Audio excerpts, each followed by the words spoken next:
ஒரு குட்டி mini study vlog.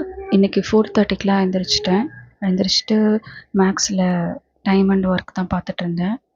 இன்னும் மேக்ஸில் 2 டாபிக் தான் முடிக்க வேண்டியது இருக்குது. அது முடிச்சுட்டு அடுத்து ப்ராக்டிஸ் மட்டும்தான் நான் பண்ணுற மாதிரி இருக்கும். அதுக்கப்புறம் 10 o'clock தான் அடுத்து படிக்க முடிஞ்சது, எல்லா ஒர்க்கும் முடிச்சுட்டு. அப்போது ஹிஸ்ட்ரியில் பார்த்துட்டு இருந்தேன். 10th ஹிஸ்ட்ரி படிச்சுட்டு இருந்தேன். அதில் நோட்ஸ் எடுக்க வேண்டியது இருந்துச்சு.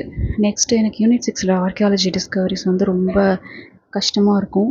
பட் இப்போ எனக்கு ஈஸியாக இருக்கிற வே என்னென்னா, டைரெக்டாக ஓல்டு ஸ்டோனேஜ் எந்தெந்த ஊர்லலாம் இருக்குது சாம்பிள்ஸ் அப்படி படிக்கிறத விட, எனக்கு ஒரு ஊர் எடுத்துக்கிட்டு அந்த ஊரில் என்னென்னலாம் கிடச்சிது அந்த மாதிரி படிக்க, எனக்கு லிஸ்ட் அவுட் பண்ணி படிக்க ரொம்ப ஈஸியாக இருந்துச்சு. ஸோ நீங்களும் அது மாதிரி வேணால் ட்ரை பண்ணி பாருங்கள். அது கொஞ்சம் நம்ம விஷுவலைஸ் பண்ணி மெமரைஸ் பண்ணிக்க ரொம்ப ஈஸியாக இருக்கும். ஸோ இன்றைக்கி அவ்வளோதான் படித்தேன். நாளைக்கு பார்க்கலாம். பாய்.